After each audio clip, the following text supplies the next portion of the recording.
सबसे पहले ये जानना बहुत ज़रूरी है आप लोगों के लिए कि टर्म इंश्योरेंस होता क्या है? जब हम किसी से भी बात करते हैं कि सर आपने लाइफ इंश्योरेंस पॉलिसी ली हुई है, तो उनके पास अगर कोई भी एक एलआईसी का प्लान जिसमें उन्होंने इन्वेस्टमेंट किया होता है, तो वो ये कह देते हैं कि हाँ, मैंने लाइफ इंश्योरेंस पॉलिसी ली हुई है। जबकि एक्चुअल में मतलब किसी को भी नहीं पता कि लाइफ इंश्योरेंस है क्या? अभी भी जनरल पब्लिक में लेमैन के अंदर चाहे जितना मर्ज़ी पढ़ा-लिखा हो, हम उसे लेमैन इसलिए बोलते हैं जो फाइनेंशियल इंडस्ट्री से बिलॉन्ग करता है, वो लेमैन नहीं है। क्योंकि उसे पूरी नॉलेज है, उसे सारी फाइनेंशियल इंडस्ट्री की टर्मिनोलॉजी का ज्ञान है और वो समझ सकता है कि सामने वाला किस तरह की बात कर रहा है। तो हम किसी भी लेमैन से अगर बात करेंगे, तो उनका जवाब यही होगा कि हाँ, मैंने एलआईसी की एक पॉलिसी ली हुई है, तो मेरा लाइफ इंश्योरेंस हुआ हुआ है, राइट? उन्हें ये नहीं पता कि जो उन्होंने लाइफ इंश्योरेंस अपना करवाया हुआ है, कितने समय के लिए चलेगा और क्या वो लाइफ इंश्योरेंस उनके लिए सफिशिएंट है? ये सवाल का जवाब जानना बहुत ज़रूरी है। हम सब इस सवाल का जवाब जानने की कोशिश तक नहीं करते। कभी भी हमने इस चीज़ की ज़रूरत के लिए सोचा तक नहीं कि क्या हमारा लाइफ़ इंश्योरेंस होना भी चाहिए? अगर होना चाहिए तो क्यों होना चाहिए? क्या वाक़ई में इतना ज़रूरी है लाइफ़ इंश्योरेंस होना? तो मैं उसके बारे में आज बात करूँगा। अगर किसी के पास आप सभी में से कोई भी एक एलआईसी का पॉलिसी है, मैक्स का पॉलिसी है, एचडीएफसी लाइफ़ का पॉलिसी है, जिसमें आपने कुछ सालाना प्रीमियम भरना है और कुछ साल प्रीमियम भरने के बाद मैच्योरिटी पे आपको पैसा मिल जाना है, तो वो मेरे हिसाब से वो लाइफ इंश्योरेंस पॉलिसी है ही नहीं, जिसकी हम आज बात करने वाले हैं। लाइफ इंश्योरेंस जीवन बीमा का मतलब ही अलग है, जिसको मैं मानता हूँ कि life insurance corporation of India ने, एलआईसी ने, भारतीय जीवन बीमा निगम ने बदल दिया क्योंकि भारतीय जीवन बीमा निगम ने शायद देखा होगा कि हिंदुस्तान के जो लोग हैं, उन लोगों को पैसे को डालने के बाद वापसी ज़रूर चाहिए। तो यहाँ पे प्योर लाइफ इंश्योरेंस की ज़रूरत है, लेकिन लोग समझते नहीं हैं। तो वही बात है, जो बिकेगा वो तो वही बेचेंगे। तो उन्होंने फिर इन्वेस्टमेंट प्लान मार्केट में बेचने शुरू कर दिए। लोगों को ये कहना शुरू कर दिया कि आप अपने जीवन का बीमा कराइए, आप कुछ प्रीमियम दीजिए, साल का इतना दीजिए, 10 साल तक दीजिए या 20 साल तक दीजिए, 25 साल के अंत में आपको इतना पैसा आपके बच्चे के लिए वापस मिल जाएगा। तो जहाँ मैंने पैसा डाला और मुझे पैसा वापस मिला, तो मुझे ये समझाइए कि वो लाइफ इंश्योरेंस कैसे हुआ? वो तो इन्वेस्टमेंट प्लान हो गया, जैसे एफडी होती है। एफडी में और इन्वेस्टमेंट में इंश्योरेंस के अंदर फ़र्क इतना ही है कि एफडी में आपका टैक्स लगेगा और इंश्योरेंस में अगर आप पैसा इन्वेस्ट करेंगे, उस पे जो रिटर्न आएगा, वो भी आपका टैक्सेबल नहीं होगा और जो आप इन्वेस्टमेंट कर रहे हैं, वो 80C में आएगा और आपका टैक्स बच जाएगा, राइट? तो वो एक्चुअल में लाइफ इंश्योरेंस पॉलिसी नहीं है। हाँ, ये ज़रूर कहूँगा कि उसके अंदर कुछ हद तक आपने अपना लाइफ इंश्योरेंस करवा लिया है, लेकिन एक सीमित समय सीमा तक। एग्ज़ाम्पल देता हूँ, आपने एलआईसी की पॉलिसी ली जिसमें 15 साल तक आपने प्रीमियम भरना है और 25 साल के अंत के बाद आपको पैसा मिलेगा। 15 साल तक जब तक आप प्रीमियम भर रहे हैं, चाहे वो एलआईसी हो, चाहे वो एचडीएफसी हो, मैक्स हो या कोई भी इंश्योरेंस कंपनी, आपका लाइफ इंश्योरेंस तभी तक मान्य होता है।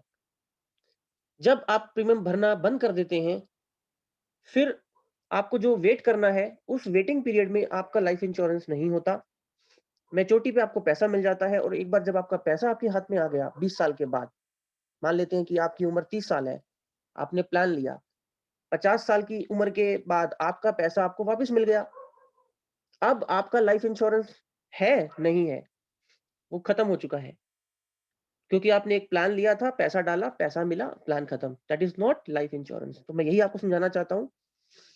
लाइफ इंश्योरेंस जिसकी आज मैं बात करूँगा, मैं एक्चुअली आज लाइफ इंश्योरेंस की बात करूँगा, जिसमें हम इन्वेस्टमेंट इंश्योरेंस की बात नहीं करेंगे।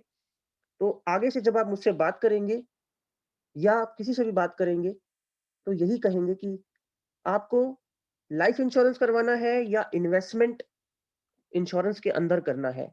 एक्चुअल में ऐसे बोला जाता है, राइट? अगर कोई भी आपने ऐसा प्लान चूज़ किया कि बच्चों के नाम पे कुछ जमा करना है, इतने साल में इतना पैसा मिल जाए, वो प्लीज़ लाइफ इंश्योरेंस नहीं है, वो प्योर लाइफ इंश्योरेंस नहीं है, मैं ये कहना चाहता हूँ एक्चुअली। अगर आप लाइफ इंश्योरेंस की बात करते हैं, तो वो टर्म इंश्योरेंस जो प्रोडक्ट का नाम है, वो एक लाइफ इंश्योरेंस पॉलिसी होती है। ये कैसे काम करती है? ये काम ऐसे करती है, आपको एक सर्टेन प्रीमियम भरना होता है, उस एज तक जिस एज तक आपको लाइफ इंश्योरेंस कवर चाहिए और उसके बाद या तो डेथ के समय या जितने समय तक के लिए आप प्रीमियम भर रहे थे, तब तक के लिए आपकी पॉलिसी मान्य रहती है, यानी कि आपको कवर मिलता है और जब आपका प्रीमियम भरना बंद हो जाता है, वो कवर खत्म हो जाता है। एक एग्ज़ाम्पल लेते हैं, समझ में तभी आएगा आप लोगों को। एक व्यक्ति जिसकी उम्र आज 30 साल की है, उसको लाइफ इंश्योरेंस करवाना है, प्योर लाइफ इंश्योरेंस करवाना है।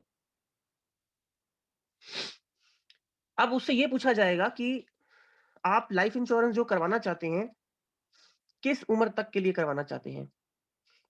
तो आज वो 30 साल का है, तो वो ये चाहेगा कि उसका जो लाइफ इंश्योरेंस है एट लीस्ट 70 साल तक, 75 साल तक, 80 साल तक या 85 साल तक चले।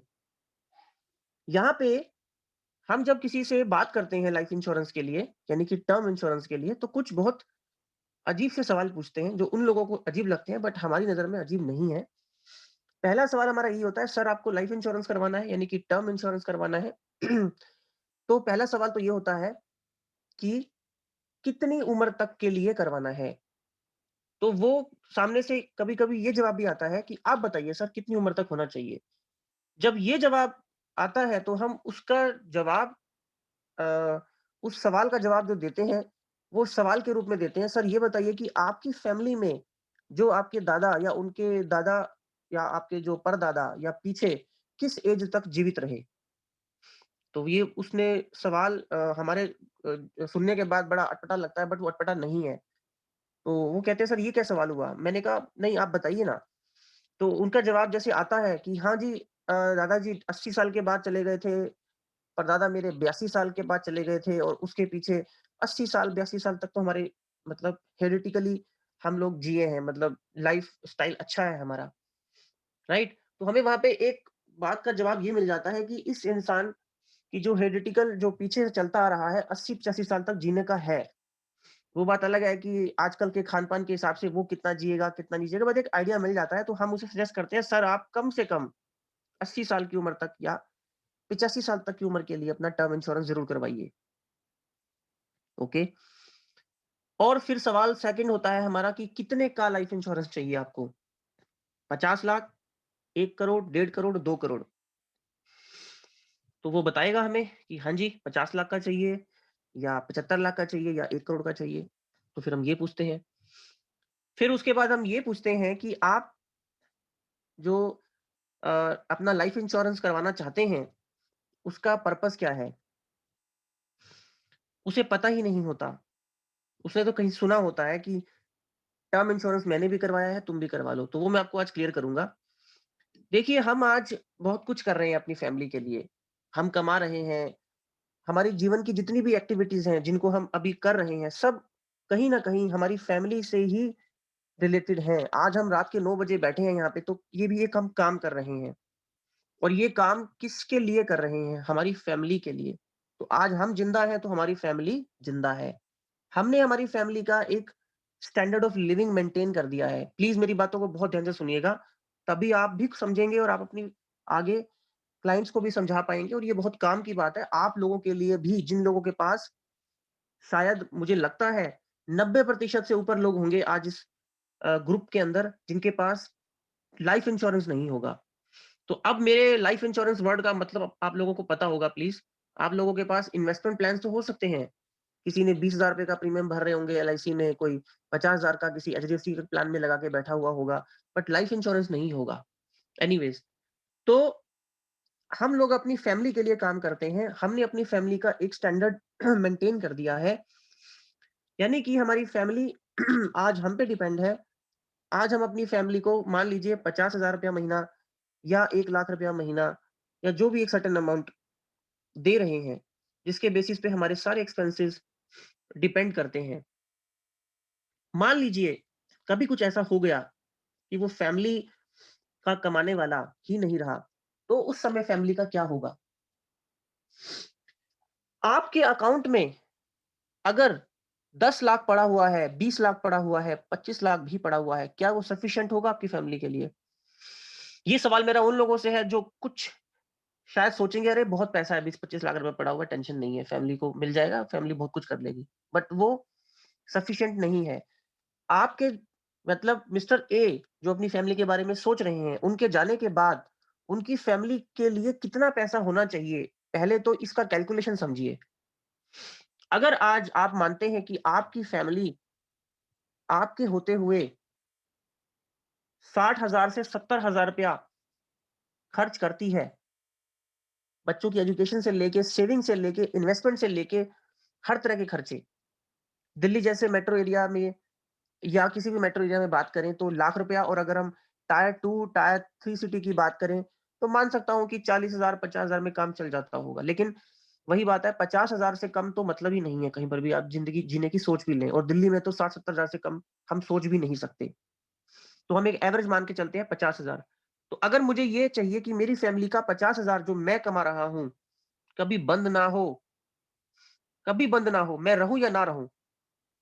अब रहने या ना रहने का यहाँ पे मतलब कुछ और है। रहना मतलब मैं हूँ और काम कर रहा हूँ, और ना रहने का मतलब है कि मैं नहीं हूँ, मतलब मृत, मैं मर चुका हूँ। तो मेरे जाने के बाद मेरी फैमिली को 50,000 रुपया तभी मिलेगा जब मैं उसके लिए 50 लाख छोड़ के जाऊँगा, या 60 लाख छोड़ के जाऊँगा। जिस 60 लाख रुपए को वो बैंक में डिपॉज़िट करेंगे और उसका ब्याज आएगा, और वो कम से कम 45, 40, 50 के आस-पास मेरी फैमिली को मिल जाएगा। तो इसका मतलब क्या हुआ? हमारी ह्यूमन वैल्यू कितनी है आज?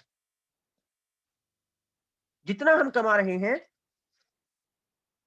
उसको कमाने के लिए कितना पैसा बैंक में डालें कि आज के ब्याज के हिसाब से जो बैंक देता है, वैसे तो कितना है आज? 5% ब्याज है बैंक का, एफडी का। अगर मैं उसे सही मानूँ तो 1 करोड़ का मुझे चाहिए ही चाहिए बैंक में डालने के लिए। उसी पे मेरा 5 सॉरी, अगर मेरा हाँ, 1 करोड़ है तो 50,000 रुपए मेरा तभी आएगा। 5 लाख आएगा, सॉरी। और 5 लाख को मैं डिवाइड करूँगा कितने में? 30 भागों में, यानी कि हर महीने की मेरी इनकम बनेगी मेरी फैमिली की, राइट? तो उस हिसाब से मुझे काउंटिंग करनी बहुत ज़रूरी है कि मेरे जाने के बाद कितना पैसा मुझे मेरी फैमिली को आना चाहिए, जो वो बैंक में डिपॉज़िट करें और उसका ब्याज खा लें, और मेरे जाने के बाद मेरी याद तो वो करेंगे, क्योंकि इमोशंस जुड़े हुए हैं। लेकिन मैंने जो उनका स्टैंडर्ड ऑफ लिविंग मेंटेन करा हुआ था, उनके लिए सपने देखे थे, उनको कोई छुएगा नहीं, हाथ नहीं लगाएगा। तो मेरे जाने के बाद वो सेफ हो जाएँगे। That is actually called life insurance policy.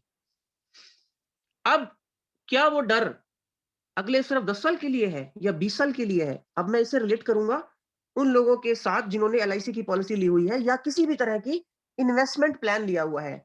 Life insurance आप लोगों ने नहीं लिया हुआ प्लीज़, आपने इन्वेस्टमेंट इंश्योरेंस लिया हुआ है। तो क्या वो आपके लिए अगले 10 साल तक ही या 20 साल तक की ज़रूरत है फैमिली को? नहीं, तब तक आपकी फैमिली को उसकी ज़रूरत है जब तक आपके बच्चे अपने पाँव पे खड़े ना हो जाएँ, उस अवस्था में ना आ जाएँ जब वो ये बोलें कि अब आप रहें या ना रहें हमें कोई फ़र्क नहीं पड़ता, मतलब फाइनेंशियली कोई फ़र्क नहीं पड़ेगा, हम अब घर चला सकते हैं। तो मेरे ख़्याल से वो ऐज शायद 65 साल होनी चाहिए, या 60 क्रॉस करने के बाद होनी चाहिए।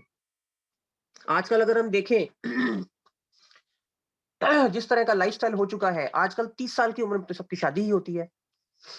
35 साल की उम्र में जाके बच्चा होता है, 1 या 2 जो भी आप कहें। और उसके 20 या 25 साल के बाद बच्चा बड़ा होगा, अपने पाँव पे जाके खड़ा होगा। तो 35 और 25 कितना हो गया? 70। तो क्या मतलब हुआ? 75 साल की उम्र तक तो आपको अपनी फैमिली की सिक्योरिटी करना बहुत ज़रूरी है। क्योंकि कोई भरोसा नहीं कि वो बच्चा 25 साल में या 30 साल में या पता नहीं 35 साल में जाके सेटल होगा। तो उस हिसाब से 75-80 तक आपको एक सफिशिएंट अमाउंट की अपनी फैमिली के लिए गारंटी होनी चाहिए कि अगर 80 साल तक मैं ज़िंदा रहा, तो कोई टेंशन नहीं है। लेकिन अगर मैं नहीं रहा, तो कोई और है पीछे से, जो उनका ध्यान रखेगा मेरी जगह पे। वो कौन है? वो आपका टर्म इंश्योरेंस प्लान है, वो आपकी लाइफ इंश्योरेंस कंपनी है, जो आपको एक छोटा-सा अमाउंट लेके ये गारंटी देती है कि सर आप रहेंगे तो ठीक है, आप सँभालिए, अगर आप नहीं रहेंगे तो हम सँभालेंगे। That is called term insurance, sorry yes, term insurance, pure life insurance. अब इसमें एक चीज़ बहुत ध्यान से सुनिएगा, टर्म इंश्योरेंस के अंदर जो प्रीमियम आप पे करते हैं इंश्योरेंस कंपनी को, सालाना पे कर सकते हैं, क्वार्टरली पे कर सकते हैं, मंथली भी पे कर सकते हैं। ये प्रीमियम अगर आप जिंदा रहे, आपने 80 साल तक इंश्योरेंस लिया हुआ है और आप 80 साल तक प्रीमियम भरते रहे, कुछ भी नहीं हुआ, भगवान की दया से आप 81 साल के हो गए। ये 81 साल की उम्र में जाके प्रीमियम वापस नहीं मिलेगा। ये इंश्योरेंस कंपनी के पास चला गया। ठीक है? ये बात का ध्यान रखना ज़रूरी है। क्योंकि ये इन्वेस्टमेंट इंश्योरेंस नहीं है, प्योर लाइफ इंश्योरेंस पॉलिसी है। इसके अंदर प्रीमियम इतना ज़्यादा नहीं होता। एक 30 साल का व्यक्ति या 27 साल का व्यक्ति अपना जीवन का 50 लाख रुपए का इंश्योरेंस सिर्फ महीने के 400 से 500 रुपए में करवा सकता है। वो मैं आज आपको जर्नी करके दिखाऊँगा, बताऊँगा, आपको तब समझ में आएगा। तो मुझे पहले ये कॉन्सेप्ट क्लियर करना बहुत ज़रूरी था कि term insurance, pure life insurance क्या होता है और जो लोग करते हैं इन्वेस्टमेंट इंश्योरेंस के अंदर वो क्या होता है। दोनों में जमीन आसमान का फर्क है। इन्वेस्टमेंट तो सर आप कहीं भी कर लीजिए, आप एफडी में डाल दीजिए, प्रॉपर्टी में डाल दीजिए, स्टॉक्स में डाल दीजिए, म्यूचुअल फंड में डाल दीजिए, कहीं भी डाल दीजिए, वो तो आपने इन्वेस्टमेंट कर दी और वो इन्वेस्टमेंट का रिटर्न तो तभी तक आएगा ना जब तक आप जिंदा हो। अगर आप नहीं रहे तो वो इन्वेस्टमेंट भी किस काम की, वो इन्वेस्टमेंट करेगा कौन पीछे से आपके नाम नाम पर। पहले तो उस इन्वेस्टमेंट करने वाले को आप सिक्योर कीजिए कि वो है तो वो खुद कर देगा और अगर वो नहीं है तो उसके पीछे कोई और आ जाएगा, वो उस इन्वेस्टमेंट को कर देगा। इन्वेस्टमेंट बाद में सोचिएगा, पहले खुद को सिक्योर कीजिए। राइट? तो एक्चुअली मैं आज जिस तरह की बातें कर रहा हूं, ये एक इंश्योरेंस का एडवाइजर नहीं सोचता ऐसे, ना सोचवाएगा कभी भी आपको, लेकिन आपको ऐसा बनना है। आपको किसी भी व्यक्ति के जीवन में उसके साथ आज से लेके और उसके बुढ़ापे तक की जितनी भी घटनाएँ हो सकती हैं या उसके इन्वेस्टमेंट्स हैं, उसके प्लानिंग्स हैं, उन सबको अंडरस्टैंड करते हुए उसे एक बेस्ट एडवाइस देनी है। सिर्फ हमें कमीशन कमाने के लिए ही उसे एडवाइस नहीं देनी है। अब मैंने ऐसा क्यों बोला? क्योंकि सर जो एलआईसी की पॉलिसीज़ होती हैं, उससे बहुत मोटा कमीशन होता है। इन्वेस्टमेंट प्लान्स होते हैं, उससे बहुत मोटा कमीशन होता है। टर्म इंश्योरेंस में इतना नहीं होता, लेकिन पहले उसे वो दीजिए। Anyways, so now I am coming to my part again कि टर्म इंश्योरेंस अगर कोई आपसे पूछता है, तो पहले तो हमें ये बताना आना चाहिए कि सर, अगर आपको 50 लाख की पॉलिसी करानी है, तो इतने का प्रीमियम पे करना होगा, 1 करोड़ की तो इतना। तो वो मैं आपको जर्नी करके बताऊँगा अभी। आप ध्यान से देखिएगा, कोई सवाल होंगे, तो आप लिख सकते हैं, सेशन के बाद आप मुझसे पूछ सकते हैं। तो आप अपने ऐप में आएँगे और यहाँ पे टर्म इंश्योरेंस का बटन दिया हुआ है, यहाँ पे व्यू डिटेल्स पे आप क्लिक करेंगे और जो-जो सवाल पूछे जाते हैं टर्म इंश्योरेंस के कोटेशन को निकालने के लिए, उन सबके मैं मतलब बताऊँगा कि क्यों पूछे जाते हैं वो सवाल।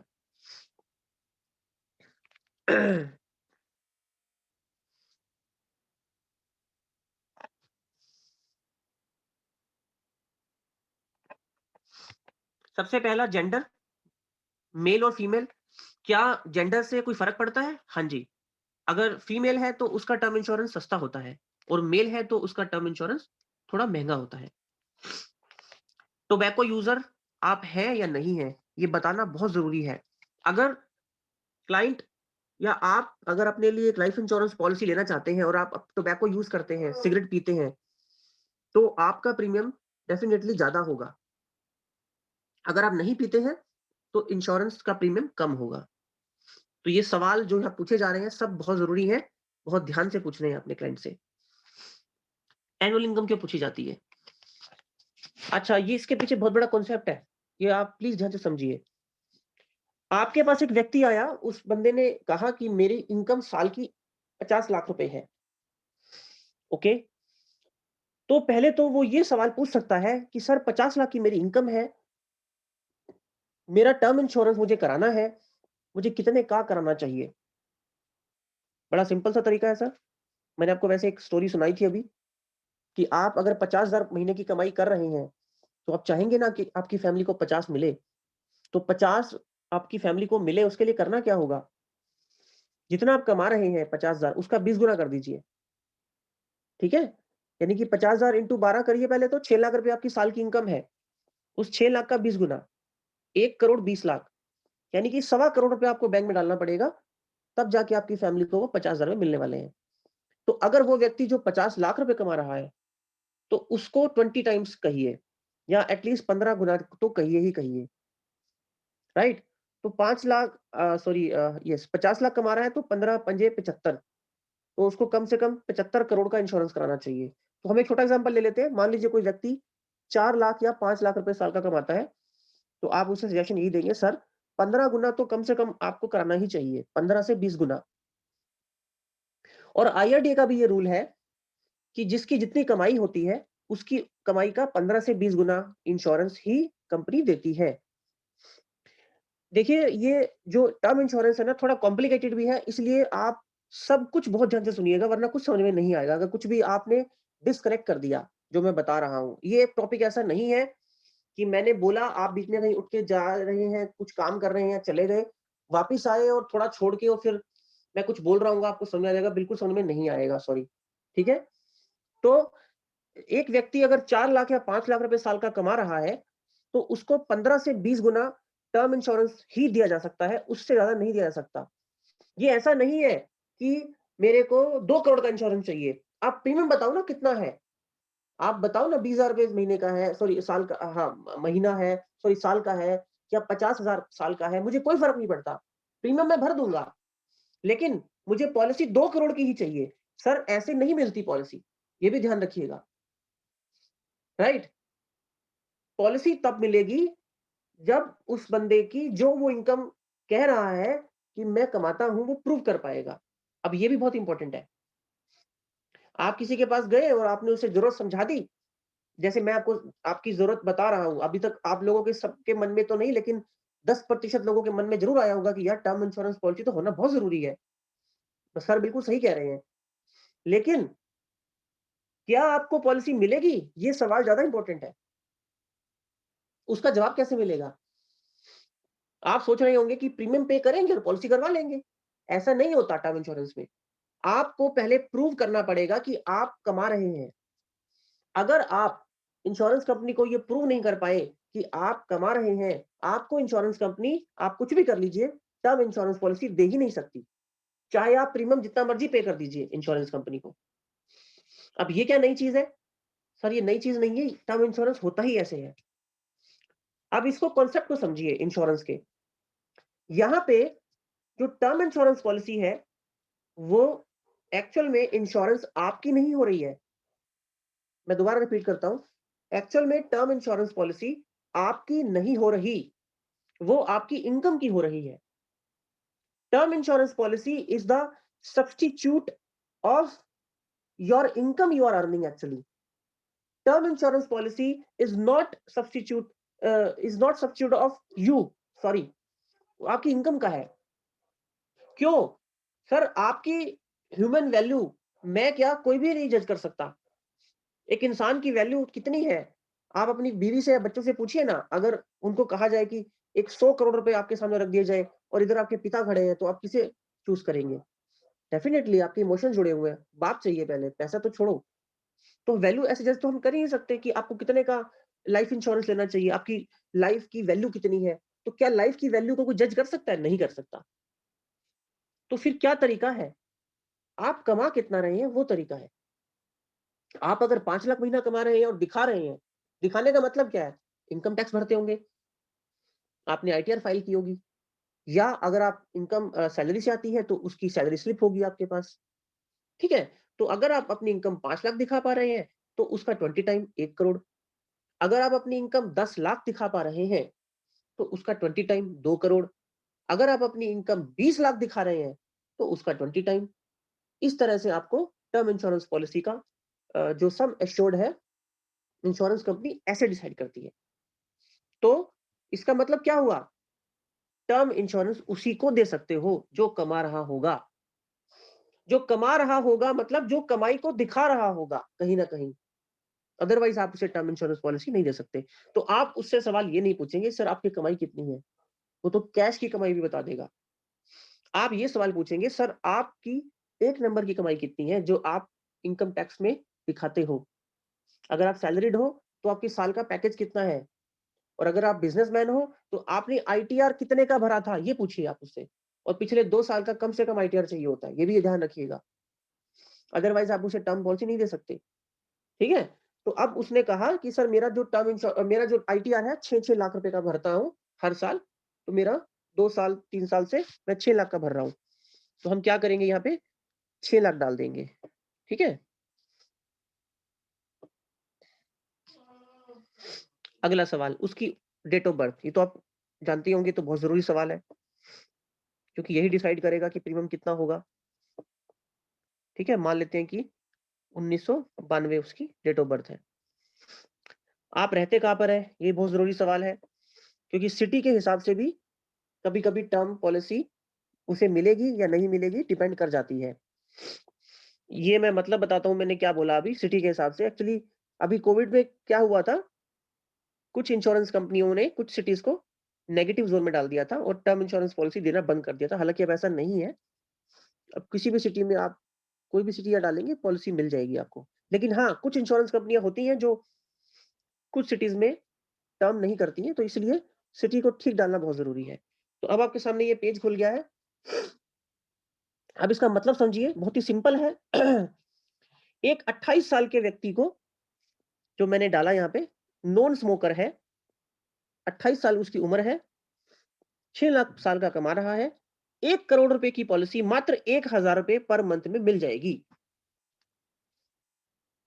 देखिए कितना आसान है अपने फैमिली को सिक्योर करना। सिर्फ 1000 रुपए महीना देके, यानी कि 1000 बटे में आप 30 कर दीजिए अगर, तो कितना बनता है? 30 रुपया 1 दिन का या 40 रुपया 1 दिन का, इससे ऊपर नहीं होगा। 32 से 33 रुपए रोज के मुझे अपनी गुल्लक में डालने हैं और एक व्यक्ति को मैंने देने हैं, और उस व्यक्ति ने कहा तू मुझे रोज के 30 रुपए दे दे, और अगर तू मर गया तो मैं तेरी फैमिली को 1 करोड़ रुपया दे दूंगा, और ये गारंटी मैं तेरे को तेरी जीवन के 75 साल की उम्र तक दे रहा हूं। सर कोई भी कराना चाहेगा इसको तो, हाँ या नहीं? डेफिनेटली मेरे लिए तो हाँ ही है। अब आप कितना समझे मुझे नहीं पता। 30 रुपया रोज का देके एक इंसान अपना इंश्योरेंस 1 करोड़ रुपए का करा सकता है। जैसे ही वो उसे कुछ हुआ, तो उसकी फैमिली को 1 करोड़ रुपए मिल जाएगा। इसको टर्म इंश्योरेंस पॉलिसी बोलते हैं। अगर वो जिंदा रहा 75 साल तक भी, और 75 साल की उम्र तक वो 30 रुपए भरता रहा, वो 76 साल का हो गया, पॉलिसी बंद हो गई, क्योंकि उसने तो 75 साल तक ली थी पॉलिसी। तो उसने जो पैसे भरे सारे जीवन में 30 रुपए रोज के, 1000 रुपए महीने के, 12,000 रुपए साल के, और 12,000 इंटू जितने भी साल भरे थे, कुछ 2 लाख 3 लाख 4 लाख जो भी भरे होंगे, वो वापिस से उसको नहीं मिलेंगे। इसको बोलते हैं प्योर इंश्योरेंस। जो पढ़े लिखे समझदार कमाने वाले व्यक्ति होते हैं, सबसे पहले टर्म इंश्योरेंस करवाते हैं। बाद में सोचते हैं वो इन्वेस्टमेंट इंश्योरेंस, एलआईसी पॉलिसी, बच्चों के नाम, उसके नाम, इसके नाम। अरे पहले इसको करवाओ, उसके बाद बात करो इन्वेस्टमेंट्स की, राइट? तो अब इस पेज को समझिए। सबसे ऊपर लेफ्ट हैंड साइड में कवर लिखा हुआ है, तो इसका मतलब है 1 करोड़, यानी कि डेथ पे 1 करोड़ मिलेगा। सेकंड पे लिखा हुआ है कवर अप टू एज 75 साल तक। इसने बाय डिफॉल्ट ये दिया है सजेशन कि 75 साल की उम्र तक एटलीस्ट कराना चाहिए, लेकिन आजकल लोग 90% लोग 80 से कम टर्म इंश्योरेंस पॉलिसी करवाते ही नहीं है, और आपको भी 80 साल तक तो अपने क्लाइंट को बोलना ही है। और अगर आप उसकी फैमिली की हिस्ट्री देख रहे हो, 65-70 में ही सब मतलब डेथ्स होती हैं, तो 75 साल भी ठीक है, कोई दिक्कत नहीं है, बट 80 साल में और 75 साल में ज़्यादा फ़र्क नहीं आएगा। मैं आपको दिखा देता हूँ। अगर मैंने इस व्यक्ति का 75 साल की उम्र तक के लिए इंश्योरेंस करना है, तो मैक्स लाइफ 1000 महीना में 1 करोड़ का इंश्योरेंस देता है। अब मुझे इसको 80 करना है, तो मैं यहाँ क्लिक करके यहाँ चेंज कर सकता हूँ। अब कितना देना है मुझे? 1060 रुपया। कितना फ़र्क आया? लीजिए, 75 साल के लिए था 1017 रुपया, और 80 साल की उम्र तक के लिए है 1060 रुपया। तो बहुत ज़्यादा फ़र्क नहीं है। एचडीएफसी 1295 रुपए में देता है। आईसीआईसीआई ₹1468 महीने में देता है। रिलायंस, इसको मत कीजिएगा, बिल्कुल बकवास प्लान है, इसको इग्नोर कीजिएगा। एगॉन लाइफ बहुत सस्ता है, ₹850 महीना में। PNB MetLife 1100, Canara 1300, again Aegon 900, SBI भी आप छोड़ दीजिएगा, मत कीजिएगा। तो ₹1000 के आसपास में आप किसी भी व्यक्ति का जो 28 साल की उम्र का है, आप टर्म पॉलिसी करा सकते हैं। जितनी जल्दी जितनी जल्दी आप टर्म पॉलिसी कराएँगे, उतनी ही सस्ती पड़ेगी आपको। एग्ज़ाम्पल देता हूँ आपको। मान लीजिए आपने हेल्थ पॉलिसी कराया, आज आपकी उम्र 28 साल है, आपका प्रीमियम ₹10,000 आया। 10 लाख रुपए की इंश्योरेंस पॉलिसी कराई आपने। आपकी उम्र 5 साल के बाद जितनी भी होगी, आपका जो हेल्थ पॉलिसी का प्रीमियम है वो बढ़ेगा ही बढ़ेगा। हर इंश्योरेंस कंपनी ऐसे ही करती है। आईआरडीए का रूल है, उसके अकॉर्डिंग हर इंश्योरेंस कंपनी जैसे-जैसे आपकी उम्र बढ़ती जाती है, आपका प्रीमियम बढ़ता जाता है। सब ये सबको पता ही होगा आप लोगों को।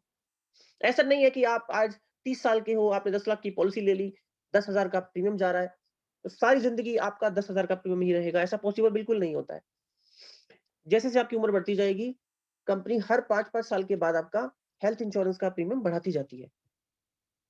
लेकिन टर्म पॉलिसी में ऐसा नहीं होता। सबसे अच्छी चीज़ इसमें यही होती है।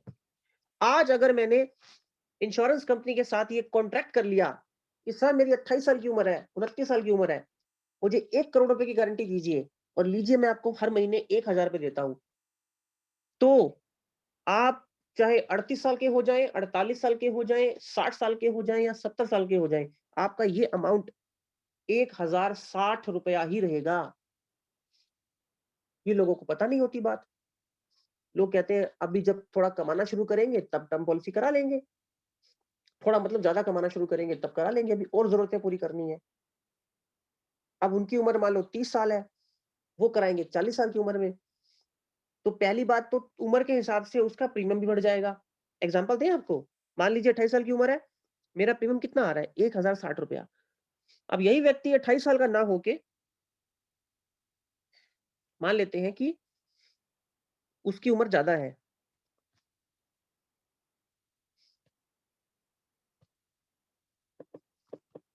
1982 है, ठीक है? तो वो ₹1060 आ रहा था, अभी कितना आया देखिए? ₹1838। मतलब अगर उस व्यक्ति ने 10 साल के बाद इंश्योरेंस करवाया, तो उसका टर्म पॉलिसी का प्रीमियम डबल हो गया। देखिए मतलब आप समझ रहे हो ना मैं क्या कहना चाहता हूँ? सिर्फ 10 साल की उम्र गैप में ₹1838, जबकि वो ₹1060 में ब्लॉक कर सकता था। और ऐसा नहीं है कि 1060 में वो कराता, अगर आज से 10 साल पहले कराता, वो उससे भी कम में कराता। इसका मैं क्यों बता रहा हूँ? सर टर्म इंश्योरेंस पॉलिसीज़ के प्रीमियम वैसे भी तो बढ़ेंगे ना, इन्फ्लेशन के हिसाब से।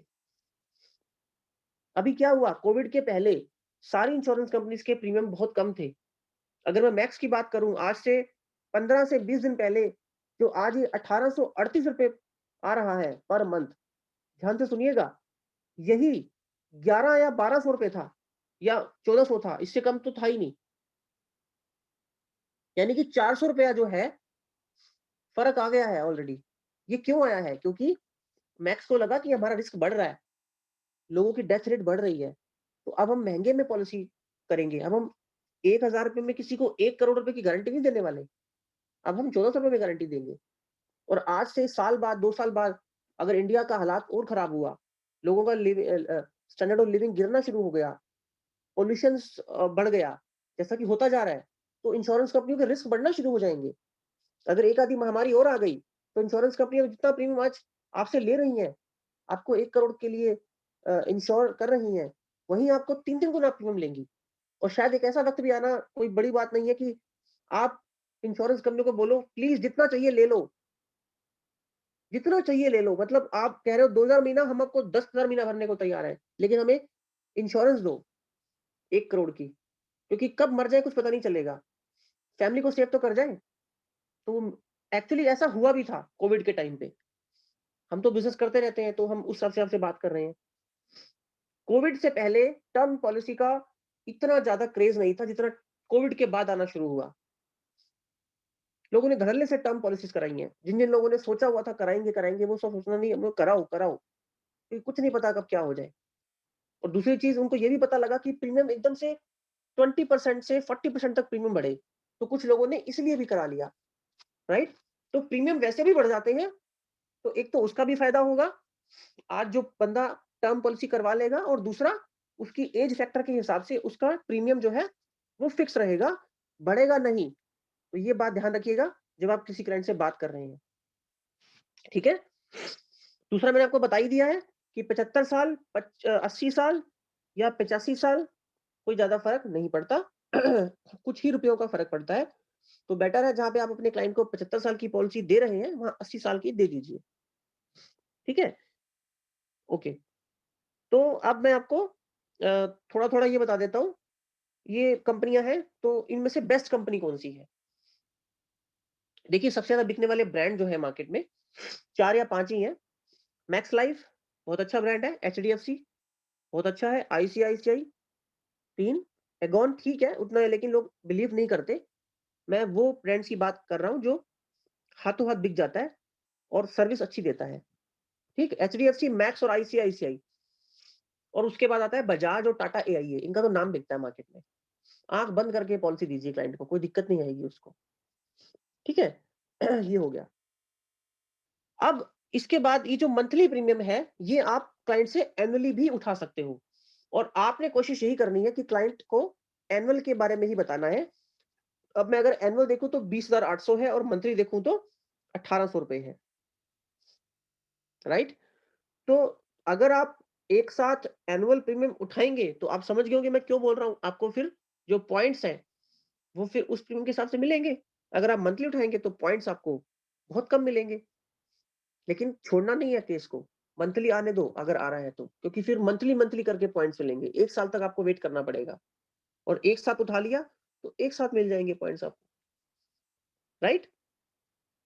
तो ये मंथली और प्रीमियम आप चाहे करो या एनुअल करो। अच्छा, यहाँ पे ये बात भी बता दूँ कि एनुअली और मंथली का मतलब ऐसा नहीं है कि क्लाइंट का क्रेडिट कार्ड से पैसा पूरा जाएगा और बाद में ईएमआई में कन्वर्ट हो जाएगा। नहीं, नहीं, नहीं, नहीं, ऐसा नहीं है। ये एक्चुअल में क्लाइंट के अकाउंट से ₹1800 ही जाएँगे सिर्फ, राइट? लेकिन इसमें एक छोटा-सा नुकसान भी हो सकता है। क्लाइंट का 1 महीने भी पैसा अगर नहीं कटा गलती से, एग्ज़ाम्पल देता हूँ, मान लेते हैं कि 2 तारीख को पैसा कटना चाहिए, 2 तारीख को पैसा कटा, तो उस बंदे की इंश्योरेंस प्रीमियम पे करने के बाद अगले प्रीमियम पे करने की तारीख तक चलेगी। क्योंकि आपका जो कंपनी के साथ कॉन्ट्रैक्ट हुआ है, वो ये हुआ है ना कि आप कंपनी को टाइमली प्रीमियम पे करोगे। तो कंपनी तो 30 दिन का रिस्क ले रही है आपके 1 करोड़ रुपए का। अब आप प्रीमियम पे करना भूल गए, आपको याद नहीं रहा, आपकी वाइफ को याद नहीं रहा, किसी को याद नहीं रहा। भगवान ना करे कुछ हो गया आपको, आपने प्रीमियम पे नहीं किया था और प्रीमियम पे करते हुए 5 दिन भूल गए थे आप और छठे दिन जो है मिस्टर ए की डेथ हो गई। सर क्लेम नहीं मिलेगा, सॉरी, क्योंकि प्रीमियम कंपनी के पास नहीं गया था। तो ये चीज़ बताना क्लाइंट को बहुत ज़रूरी है। तो क्लाइंट्स फिर क्या करते हैं ज़्यादातर ईयरली वाला ही प्लान लेते हैं। क्लियर? ताकि 1 साल तक कोई टेंशन ना हो, कुछ दिक्कत ना हो, कुछ भी हो जाए, वो सेफ है, उनकी फैमिली सेफ है। हाँ, लेकिन अगर आप ईसीएस करवा लेंगे और यू विल मेक श्योर कि अकाउंट में उतना पैसा तो पड़ा ही होगा, चाहे कुछ भी हो, दुनिया की इधर से उधर हो जाए। जिस दिन पैसा कटना है, उस दिन ये पैसा मेरे अकाउंट में पड़ा होगा, तो कोई दिक्कत नहीं है। आप मंथली वाला दीजिए उसको, ठीक है? ओके, इसके बाद अब आप इसके कुछ फीचर्स मैं और बता देता हूँ आपको। यहाँ जब क्लिक करेंगे, तो यहाँ से पढ़ के आप अपने क्लाइंट को बता सकते हैं कि सर ये प्योर लाइफ कवर है। इस कंपनी का 99.22% का क्लेम सेटलमेंट रेशियो है। यानी कि 100 क्लेम्स अगर आए थे, तो उसमें से 99% जो क्लेम थे वो कंपनी ने सेटल कर दिए हैं। 1% नहीं किए हैं, कारण कुछ भी हो सकता है, या पेंडिंग है या फ्रॉड केसेस भी हो सकते हैं। ठीक है? पॉलिसी का टर्म 37 साल है। ये कैसे काउंट हुआ है? 38 साल की उम्र है, 75 तक वो कवर ले रहा है, यानी कि 37 साल तक वो प्रीमियम भरेगा और अगले 37 साल तक उसको 1 करोड़ रुपए का हमने इंश्योरेंस पॉलिसी दे दिया। एक आपको मैं और बताता हूँ तरीका, जिससे आप अपना पॉइंट्स इंक्रीज़ कर सकते हो और अपने क्लाइंट का फ़ायदा करवा सकते हो। ये कैलकुलेशन आप अपने पास, अपने सामने-सामने, अपने-अपने कैलकुलेटर में कर लीजिएगा। जैसे मैंने एनुअल पे एक क्लाइंट से बात किया, सर आपका प्रीमियम आता है ₹20,000 का, 1 करोड़ की पॉलिसी और 75 साल की उम्र तक इसको हम 80 कर देते हैं। जो मैं बताऊँगा फिर आपके दिमाग में वही रहेगा, क्योंकि 80 से कम तो सेल ही नहीं करना किसी को। तो ₹20,000 आपने पे करना है और आपको 80 साल की उम्र तक अभी अपना आएगा 21,000 पे करना है और 80 साल की उम्र तक कवर मिलेगा और प्रीमियम आपको भरना है अगले 42 साल तक, ठीक है? तो इसका मतलब ये हुआ 21,000 इंटू 42 साल तक, तो कितना हुआ? 8,82,000 रुपया इस क्लाइंट का जाएगा इंश्योरेंस कंपनी की तरफ, 80 साल की उम्र तक, अगर वो जीवित रहा तो। ठीक है? तो उसकी कॉस्ट कितनी हो गई टर्म पॉलिसी की? 8,82,000 रुपए, राइट? अब एक बात और सोचिए और जवाब दीजिएगा, अभी तो आप सभी म्यूट हैं, लेकिन सोचिएगा, अपने आप से पूछिएगा, ये कितना प्रैक्टिकली पॉसिबल है कि अगर ये पॉलिसी आपने करवा ली या किसी ने भी 65 साल की उम्र के बाद, 65 भी मैंने बहुत बोल दिया, 60 साल की उम्र के बाद इंसान अपना प्रीमियम भरता है या भरेगा और आप 70 साल के हो गए, आपका 21,000 का प्रीमियम कौन भरने वाला है? मतलब आप समझना मैं क्या कहना चाहता हूँ। वैसे तो बच्चे भी भरेंगे प्रीमियम आपका, ये सोच के कि सारी ज़िंदगी इन्होंने करवाया और इस उम्र में तो वैसे ही, सॉरी मैं ऐसे वर्ड यूज़ कर रहा हूँ, बट सच्चाई है कि लुढ़कने वाले हैं, इनका प्रीमियम तो भर ही दो। इन्होंने तो 85 साल की उम्र तक या 80 साल तक लिया हुआ है। 79 में भी चले गए तो 1 करोड़ मिल जाएगा हमको। लेकिन प्रैक्टिकली मैं जो आपसे सवाल पूछ रहा हूँ वो सोचिएगा, 60 या 65 साल की उम्र के बाद प्रीमियम बोझ लगना शुरू हो जाता है, 21,000 रुपया साल का, ठीक है? उस कंडीशन से बचने के लिए, जहाँ आप ये मेक श्योर करना चाहते हैं कि मेरा प्रीमियम, मैं उस उम्र तक, जिस उम्र तक मैं कमाई कर सकता हूँ या कमा रहा हूँ, मुझे कुछ टेंशन नहीं है, मैं तभी तक प्रीमियम भर देता हूँ अपना। और जो मेरा पॉलिसी है वो मेरा 80 साल की उम्र तक चलता जाए। तो ऐसा कोई प्लान बताइए। ये सवाल आपको कोई पूछेगा नहीं, आपने अपने क्लाइंट को समझाना है कि सर आपको एक फैसिलिटी दे सकता हूँ मैं, आप 80 साल तक का कवर करा लीजिए, लेकिन प्रीमियम जो है ना, आप 42 साल तक, मतलब रेगुलर मत भरिए। आप प्रीमियम जो है अगले 10 साल तक या अगले 15 साल तक भर लीजिए। प्रीमियम आपका एक्स्ट्रा होगा, लेकिन ये टेंशन मुक्त हो जाओगे कि 60 साल के बाद भी पॉलिसी चलती रहेगी, 80 साल तक टेंशन नहीं होगी। इसको कैसे कैलकुलेट करेंगे? 1 करोड़ का इंश्योरेंस है, 21,000 का प्रीमियम है, कवर 80 साल तक है। लास्ट में देखिए राइट हैंड साइड में पे अप टू एज, मैं डिसाइड ये करता हूँ, मेरी उम्र 38 साल की है और मैं ना 48 साल की उम्र तक ही पे करना चाहता हूँ, मान लीजिए।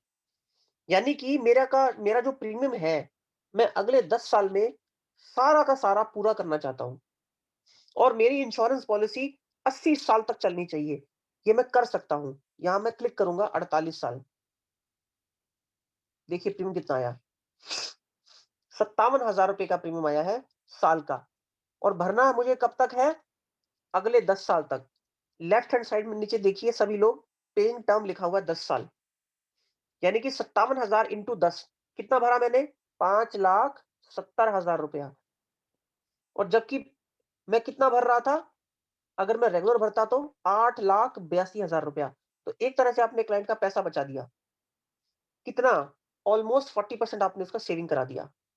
तो ये आप बताएँगे क्लाइंट को, तो क्लाइंट खुश होगा और आप उसका भला करेंगे। क्योंकि 10 साल तक वो कमाएगा, गारंटी लेके, उसको भरने में दिक्कत नहीं होगा और उसका 80 साल तक इंश्योरेंस चलता रहेगा। लेकिन अगर लंबा समय उससे पे करवाएँगे, तो उसका कहीं न कहीं पे, देखिए हमें तो पता है, हम तो इस इंडस्ट्री में पिछले 15 साल से हैं। 70% लोग अपनी टर्म पॉलिसी ड्रॉप कर देते हैं, 60 साल की उम्र के बाद। इसीलिए हम आज की डेट में लोगों को सजेस्ट यही करते हैं, सर 10 साल में भरिए ना, खत्म करिए। क्लियर? तो ये आप एक ऑप्शन दिमाग में रखिएगा, इसमें क्लाइंट का भी फ़ायदा है, आपका भी फ़ायदा है, क्लाइंट की सेविंग भी हो जाती है, ठीक है? तो ये आपका हो गया मेरे टर्म इंश्योरेंस, आई थिंक इतना इनफ है। कुछ बातें मैंने आपको बताई हैं जो बहुत ज़रूरी हैं कि टर्म पॉलिसी उसी की हो सकती है जो इनकम अर्न करता हो। जो इनकम अर्न नहीं करता उसकी टर्म पॉलिसी नहीं होगी। अब मैं कुछ आपको बेसिक रूल बता देता हूँ कि टर्म पॉलिसी किसी की होगी, किसी की नहीं होगी, में और बहुत सारे फैक्टर होते हैं। आप लिख लीजिए प्लीज़, बहुत ज़रूरी है। एक इंसान जो एक व्यक्ति जो बिज़नेसमैन है और जो अपनी पिछली 2 या 3 साल की आईटीआर भरता है और उसकी आईटीआर 3 लाख रुपए है, आप लिख लीजिए उसका टर्म पॉलिसी हम नहीं कर सकते। ठीक है? तो मिनिमम क्राइटेरिया क्या है बिज़नेसमैन की कंडीशन में? मतलब आपके सामने एक केस आता है और अच्छा केस कौन-सा माना जाएगा? 5 लाख मिनिमम बिज़नेस इनकम होना बहुत ज़रूरी है। 3 साल की आईटीआर होना बहुत ज़रूरी है। वो बंदे का ग्रेजुएट होना बहुत ज़रूरी है। उम्र उसकी कोई फ़र्क नहीं पड़ता, लेकिन अगर 45 साल तक है, तो और अच्छी बात है, आराम से हो जाएगा। 5 लाख की इनकम, ग्रेजुएट, 45 तक की एज, आराम से इंश्योरेंस होगा। अगर 5 लाख से कम इनकम है, बिज़नेसमैन आदमी है, बहुत मुश्किल है, नहीं होगा, हमसे डिस्कस कीजिएगा। हम बताएँगे पहले कैसे होगा, किस तरह से होगा, तभी केस को यहाँ से क्लोज़ कीजिएगा, वरना मत कीजिएगा, दिक्कत में आ जाओगे आप लोग। 5 लाख है इनकम, ग्रेजुएट है और उम्र 45-50 कोई फ़र्क नहीं पड़ता, बहुत ज़्यादा उम्र में वैसे भी इतना महँगा आने वाला है। 55 साल के सॉरी 60 साल के बाद तो कोई टर्म कराएगा भी नहीं आपसे। तो टर्म कराने के लिए कैटेगरी के लोग कौन से हैं? जिनकी उम्र 30 साल से लेके 45 के बीच में है, वही लोग आपसे टर्म कराएँगे, उन्हीं को सस्ता पड़ेगा, उन्हीं का फ़ायदा होने वाला है। तो मैंने आपको जो रूल बताया है याद रखिएगा, 5 लाख की इनकम होना बहुत ज़रूरी है, उसका ग्रेजुएट होना बहुत ज़रूरी है। अगर वो 12th पास भी है, तो ये समझ लेना कि इन कंपनियों में से कोई शायद एक आधी कंपनी होगी जो उसे पॉलिसी देगी। मैं बता देता हूँ, पीएनबी मेटलाइफ देगी उसको। अब हमें ये सब याद रहता है, ठीक है? तो आप हमसे डिस्कस कर सकते हैं, कोई दिक्कत नहीं है।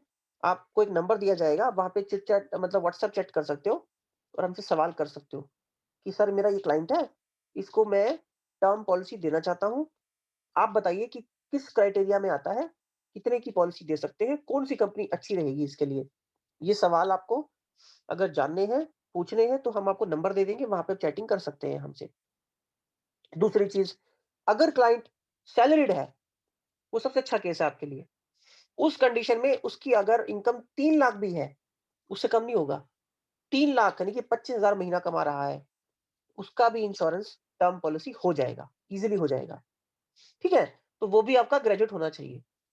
तो ग्रेजुएट, सैलरीड में 3 लाख से ऊपर, बिज़नेसमैन में 5 लाख से ऊपर का क्लाइंट आपके पास आता है, तो परफेक्ट केस है, आराम से टर्म इंश्योरेंस उसका हो जाएगा। हमें चाहिए क्या होता है, एक फ़ोटोग्राफ, आधार कार्ड ज़रूरी है, पैन कार्ड बहुत ज़रूरी है, 3 साल की आईटीआर बहुत ज़रूरी है। अगर सैलरीड है, तो आईटीआर नहीं चाहिए, 3 महीने की सैलरी स्लिप चाहिए सिर्फ़, ठीक है? और उस सैलरी का बैंक में क्रेडिट होना बहुत ज़रूरी है, उसकी स्टेटमेंट भी चाहिए। फिट एंड फाइन तो होना ही चाहिए, बीमार व्यक्ति का तो टर्म हो ही नहीं सकता, ठीक है? तो ये सब करने के बाद अगली कंडीशन सुन लीजिए, ऐसा नहीं है आपने प्रीमियम पे किया और टर्म पॉलिसी मिल गई, सॉरी। प्रीमियम पे करने के बाद आपका केस इंश्योरेंस कंपनी के पास जाएगा, अंडरराइटिंग टीम के पास। अंडरराइटिंग टीम का मतलब हिंदी में है, जो ये डिसाइड करेंगे कि टर्म मैं आपको दूँ या ना दूँ। प्रीमियम पे करने के बाद भी पॉलिसी देना या ना देना इंश्योरेंस कंपनी के उस पे होता है, उनकी कॉल होती है, ठीक है? उसके लिए क्या होगा, आपका फिर मेडिकल भी होगा। अब अगर उम्र 40 साल तक है, इनकम अच्छी है, फिट एंड फाइन है, ग्रेजुएट है बंदा, 50% चांसेस है बिना मेडिकल के केस हो जाएगा।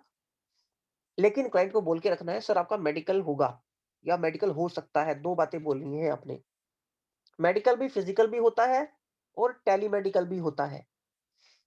फिजिकल मेडिकल का मतलब है आपके घर पे कुछ डॉक्टर आ जाएँगे या लैब से कोई बंदा आ जाएगा, ब्लड सैंपल लेके चला जाएगा।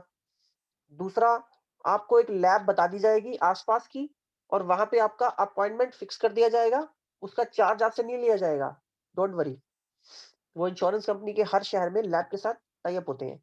आप वहाँ जाएँगे, आपका यूरिन, ब्लड वगैरह सब लिया जाएगा और टेस्ट होंगे आपके और टेस्ट की रिपोर्ट आने के बाद कंपनी डिसाइड करेगी कि सर आप ठीक-ठाक हैं, कोई टेंशन नहीं है। आपने हमें कहा, हमें टर्म चाहिए, आपको हम 1 करोड़ की टर्म दे सकते हैं, डोंट वरी, कांग्रेचुलेशंस। ये ऐसे होता है टर्म पॉलिसी, ठीक है? टेलीमेडिकल जो मैं बता रहा था, उसमें क्या होता है, एक फ़ोन कॉल आता है इंश्योरेंस कंपनी से, इंश्योरेंस कंपनी का जो एग्ज़ीक्यूटिव होता है, वो डॉक्टर को लाइन पे लेता है, फ़ोन कॉल में आपके साथ। डॉक्टर आपसे बहुत सारे सवाल करता है, उस सारे सवालों के जवाब आपको सही-सही देने होते हैं, आपकी सारी रिकॉर्डिंग हो जाती है और फिर उसके बाद आपकी पॉलिसी हो जाती है। उसको टेलीमेडिकल बोलते हैं। ये कंपनी के ऊपर डिपेंड करता है कि उसे टेलीमेडिकल करना है या फिज़िकल मेडिकल करना है। हालाँकि हर इंश्योरेंस कंपनी ने कुछ रूल बना दिए हैं। जैसे मान लो कंपनी ने रूल बनाया हुआ है, अगर आपकी इनकम 6-7 लाख रुपए है और आपकी उम्र कुछ 30-32 साल की है, ज़्यादा उम्र नहीं हुई है और आप ग्रेजुएट हो और आपको जो है 1 करोड़ की पॉलिसी चाहिए, तो सर आपकी टेलीमेडिकल से हो जाएगी, आपका मेडिकल नहीं होगा। लेकिन इसका मतलब ये नहीं है कि आपने इस बेसिस पे अप्लाई कर दिया कि मेरा टेलीमेडिकल से ही होना है, तो इंश्योरेंस कंपनी मेडिकल के लिए बोल नहीं सकती। ये इंश्योरेंस कंपनी पे ही डिपेंड करता है और उसकी माननी पड़ेगी, क्योंकि डाउट उसको कहीं से भी कैसे भी आ जाते हैं। अगर डाउट आ गया है उसको, तो फिर आपका मेडिकल आएगा और आपको क्लाइंट को प्रिपेयर करना पड़ेगा कि सर आप मेडिकल करा के आइए। एनीवेज़ जब आप कुछ केसेस करेंगे, तो इन सवालों के सारे जवाब आपको मिलना शुरू हो जाएँगे। आई होप सो मैंने इतना तो आपको बता ही दिया होगा कि टर्म पॉलिसी होता क्या है, कोटेशन चेक कैसे करते हैं, ये डिसाइड कैसे करते हैं, किसको टर्म मिलेगा, किसको नहीं मिलेगा और कौन राइट लोग हैं, जिनको हमें टर्म इंश्योरेंस के लिए पिच करना चाहिए और शायद मैं आपको आपके लिए भी प्रिपेयर मुझे लगता है कर पाया होऊँगा कि आप सभी के पास अपनी-अपनी एक life insurance policy, pure life insurance policy जो आपकी फैमिली की हेल्प करेगी आपकी एब्सेंस में। भगवान ना करे किसी को कुछ हो, सब लोग सही रहें आप, लेकिन एक टर्म इंश्योरेंस पॉलिसी होना बहुत ज़रूरी है। Thank you so much.